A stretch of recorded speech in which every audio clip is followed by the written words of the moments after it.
முதல் முறையில் போட்டியிடும் போதே திருநெல்வேலியில் தான் போட்டியிட வேண்டும் என்று முடிவெடுத்து இங்க நிக்கிறேன்.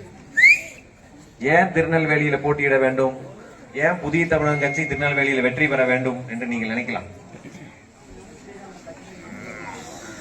திருநெல்வேலியில் பலர் வெற்றி பெற்று போயிருக்கலாம். உங்களிடம் இப்போதும் வந்து ஓட்டு கேட்டிருக்கலாம். நீங்களும் வாக்களித்திருப்பீர்கள். அவர்கள் எல்லாம் ஓட்டுக்காக வருவார்கள், பணம் கொடுப்பார்கள், வாக்குகளை விலைக்கு வாங்கி கொண்டு போகக்கூடியவர்களாக இருக்கிறார்களே தவிர இந்த மக்களுடைய முன்னேற்றத்திற்கோ அவர்களுடைய உரிமைகளுக்காகவோ என்றைக்கும் பேசினது கிடையாது. இந்த தொகுதியை பொறுத்த மட்டிலும் தேவேந்திர குல வேளாளர்கள் தான் அதிகம் இருக்கக்கூடிய மக்கள். அதாவது 1/3 பங்கு இருப்பது தேவேந்திர குல வேளாளர்கள். 80,000 85,000 வாக்குகளுக்கு மேல் இருக்கும். 85,000 வாக்கு என்றால் 85,000 மனிதர்கள் இங்க இந்த சமுதாயத்தை சேர்ந்தவர்கள் இருக்கிறார்கள்.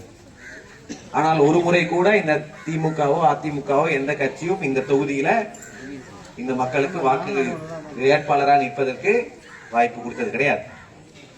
இந்த தொகுதியில் மட்டும் கிடையாது, ஒட்டுமொத்த திருநெல்வேலி மாவட்டத்திலும் இருக்கக்கூடிய 5 தொகுதிகளில் தேவேந்திர குல வேளாளர் ஒருத்தரை வேட்பாளராக அறிவிப்பதற்கு யாருக்குமே தகுதி இல்லை. இந்த ஜாதியில யாருக்குமே அந்த தகுதி இல்லை என்று நினைக்கக்கூடிய ஒரு நிலை இது.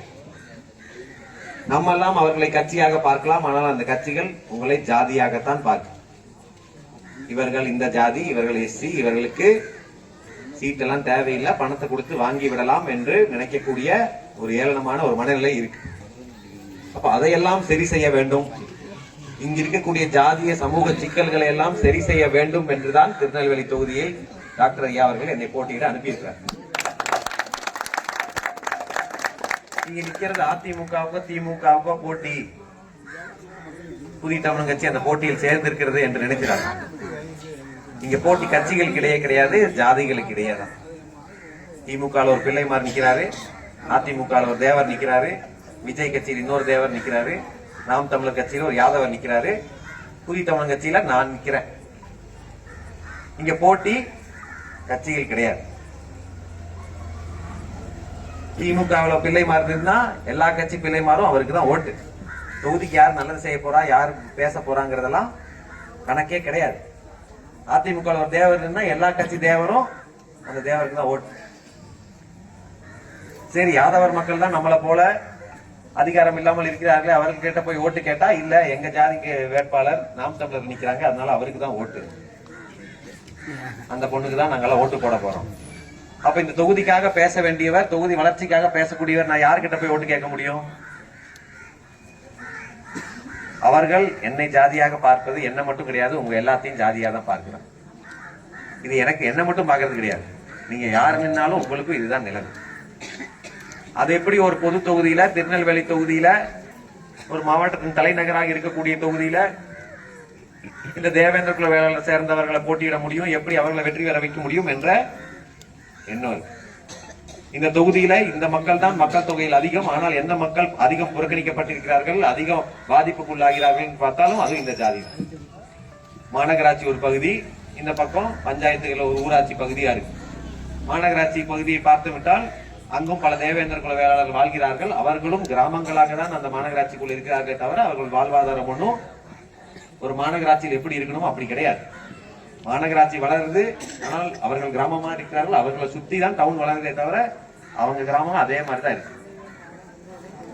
அதே இங்க மானூர் பகுதிக்கு வந்தா அவர்களுடைய வாழ்வாதாரம், பல ஊர்களுக்கு ரோடு கிடையாது, சாக்கடை வசதிகள் கிடையாது, குடிநீர் கிடையாது, பஸ் வசதி கிடையாது. ஏன்? இது இந்த பகுதியோட பிரச்சனை கிடையாது, இது ஜாதியோடைய பிரச்சனை. மற்ற ஜாதிகளுக்கெல்லாம் இருக்கும், உங்க ஜாதிக்கு கிடையாது. ஏன்னா நீங்க அப்படியே சாக்கடையிலே கிடக்கும், ரோடு வேண்டாம், தண்ணி ஏதோ வாங்கி குடிச்சுட்டு போங்க, சப்ப தண்ணி குடிங்க, உங்க விவசாய நெல் எங்கேயோ கிடந்து அழுகி போட்டும், உங்க குளத்துக்கு தண்ணி வந்தா வரட்டும். இது திருநெல்வேலி மட்டும் பிரச்சனை கிடையாது, ஒட்டுமொத்த தமிழ்நாட்டிலும் தேவேந்திர குல வேளாளருக்கு இதுதான் பிரச்சனை. இதெல்லாம் பேச வேணும்னா திருநெல்வேலியில இருந்து ஜெயிச்சது இங்கிருந்து தான் அதை துவங்கணும். ஏன்னா இந்த சமுதாயத்துடைய அரசியல் ஹெட் குவார்டர் திருநெல்வேலியில தான் இருக்கு. இந்த பக்கம் ஒட்டப்பிடாரம், மேல சங்கரங்கோயில், ஒரு பக்கம் விளாத்திக்குளம், ஒரு பக்கம் பாளையங்கோட்டை, இது எல்லாமே தேவேந்திர குல வேளாளர்கள் அடர்த்தியாக வாழக்கூடிய தொகுதிகளும் ஊர்களும் தான். ஆனால் அங்க எல்லாமே தேவேந்திர குல வேளாளருக்கு இதுதான் நிலை. நம்ம சமூகமாக சேர்ந்து ஓட்டு போட்டு நம்ம பலத்தை காட்டல, நம்ம வெற்றி பெறலன்னா நம்ம அரசியல் இன்னும் பின்னோக்கி தான் போயிடும். கண்டவன் வந்து கண்ட போல பேசுவான். 30,000 ஓட்டு தான் இருக்கு, இந்த மக்களுக்கு எந்த அதிகாரமும் தேவை கிடையாது, 2-3 சீட்டு கொடுக்குறோம், எங்கேயாவது நின்று வாய் பேசாம ஐயாசாமி போட்டுக்கொண்டு இருங்க என்ற நிலை பேசக்கூடிய ஒரு நிலை இங்கு தமிழ்நாட்டில் இருக்கு. அதையெல்லாம் முறியடிக்க வேண்டும் என்று சொன்னால் நீங்கள் தன்மானத்தோட வாக்களித்தால் மட்டும்தான் அது முடியும். இது ஏதோ நான் எம்எல்ஏ ஆக வேண்டும் என்று வந்து நிற்கலை. அப்படி எம்எல்ஏ ஆக வேண்டும் என்று சொன்னால் எடப்பாடி பழனிசாமி அவர்கள் சொன்னது போல 2-3 சீட்டு, அவர் சொன்னது பேசுனது கேட்டீங்களா? அந்த சீட்டு எல்லாம் கேட்க கூடாது.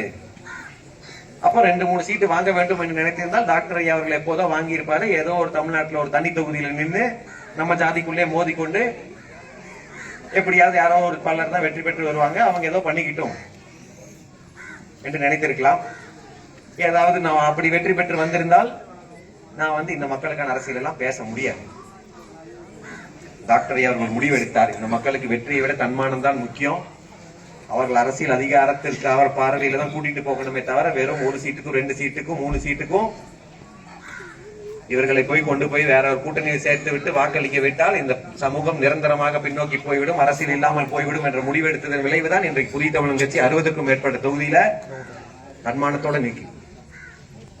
அப்ப அந்த தன்மானத்தோட வாக்களிக்க வேண்டியது உங்களுடைய கடமை. இது உங்களுக்கான தேர்தல், இது உங்களுக்கான கட்சி. வெற்றி பெறுவது நான் கிடையாது, டாக்டர் கிடையாது, புதிய தமிழகம் கட்சி கிடையாது. அது இந்த தொகுதியில் இருக்கக்கூடிய ஒவ்வொரு தேவேந்திர குல வேளாளருடைய வெற்றியா தான் இருக்கு. மற்றவர்கள் பார்க்கும்போது ஒரு ஷாம் ஜெயிச்சிட்டாரு, ஒரு புதிய தமிழகம் கட்சி ஜெயிச்சதா இருக்காது. இங்க இருக்கிற தேவேந்திர குல வேளாளர்கள் உணர்வோடு வாக்களித்து வெற்றி பெற்றுட்டாங்கிறது அப்படிதான் இருக்கும். அவங்க வெற்றி பெற விடக்கூடாது என்பது நினைப்பது யாருன்னு உங்களுக்கும் தெரியும். அதுக்கு எல்லாமே பண்ணுவாங்க. பணத்தை கொண்டு வந்து கொடுப்பாங்க, ஆசை வார்த்தை பேசுவாங்க. நம்ம ஊருக்குள்ளே திமுக அதிமுகவுடைய ஏஜென்ட்களை வைத்து நம்ம மக்களுடைய விலைக்கு வாங்க பார்ப்பாங்க. ஆனால் இந்த தேர்தலில் அதற்கெல்லாம் இடம் கொடுக்காதீர்கள். எல்லாத்தையும் தள்ளி வைங்க. கட்சி இதெல்லாம் ஒதுக்கி வைங்க. சமூகமாக ஒன்றிணையுங்கள். திமுகவிலும் அதிமுகவிலும் நம்ம பாசத்தோட இருப்போம், நம்ம ஆட்கள் உணர்வோட இருப்பாங்க. ஆனால் அந்த கட்சிகள் எல்லாம் நம்ம ஆட்களை ஜாதியா தான் பார்க்கும். அவர்களுக்கு ஒரு பாதிப்பு என்றால் அந்த கட்சிகள் எல்லாம் வந்து நிற்காது. அந்த கட்சியில் இருக்கக்கூடிய தேவரும் பிள்ளைமார் நாடாருமே இவன் வளரக்கூடாதுன்னு நினைக்கிற நிலைமை தான் இருக்கு. புதிய தமிழகம் வாங்குற வாக்கும் புதிய தமிழகம் பெறுகிற வெற்றியும் தான் அவர்களுக்கும் மரியாதையை தேடி தருமே தவிர அவர்கள் பெற்றுக் கொடுக்கிற வாக்கெல்லாம் அவர்களுக்கு ஒரு மரியாதையும் தேடி தராது. அதனால சிந்தித்து வாக்களிங்கள். வாக்களிக்க வேண்டியது எனக்காக கிடையாது, உங்களுக்காக. உங்களுடைய சின்னம் என்னது? அதனால நீங்கள் தான் பிரச்சாரம் செய்யணும். இங்க மட்டும் கிடையாது, ஒட்டுமொத்த தமிழ்நாட்டில் எங்க எல்லாம் உங்க சொந்தக்காரங்க இருக்கிறாங்களோ எல்லாருக்கிட்டையும் சொல்லுங்க. புதிய தமிழ் கட்சி 60க்கும் மேற்பட்ட தொகுதியில் தென் தமிழகத்தில் போட்டியிடுது. எல்லா இடத்திலையும் புதிய தமிழ் கட்சிக்கு வாக்களித்து வெற்றி பெற வையுங்கள். அதுதான் நமக்கான எதிர்காலம் இருக்கும் என்று கூறி நீங்கள் தான் பிரச்சாரம் செய்யும். இல்லை என்றால் நம்ம ஒரு உரிமையா போய்கிட்டே இருக்கும். வெற்றி பெற்று வந்தால் இந்த தொகுதிக்கு அதை செய்கிறேன் இதை செய்கிறேன் என்று பேச வரல. இந்த சமூகம் 30 ஆண்டு காலமாக பல உரிமைகள் மறுக்கப்பட்டு நிற்குது. மாஞ்சோலை மக்கள் பிரச்சனையாக இருக்கட்டும், இடஒதுக்கீடு பிரச்சனையாக இருக்கட்டும், இருக்கன்குடி மாரியம்மன் கோவில்ல தேவேந்திர குல வேளாளர் கடைகள் எல்லாம் மூட வேண்டும் என்று நினைக்கிற பிரச்சனையா இருக்கட்டும், தென் தமிழகத்தில் நடக்கிற கொலைகளா இருக்கட்டும், மாணவ கொலைகளா இருக்கட்டும், எல்லாவற்றுக்கும் சமரசம் இல்லாமல் போராடிய டாக்டர் ஐயா அவருடைய கட்சியிலிருந்து வந்த உரிமையோட உங்ககிட்ட கேட்கிறேன், நீங்கள் வாக்களித்து வெற்றி பெற வையுங்கள். மீண்டும் உங்களை எல்லாம் சந்திக்கும் வரை நன்றி கூறி விடைபெறுகிறேன். நன்றி, வணக்கம்.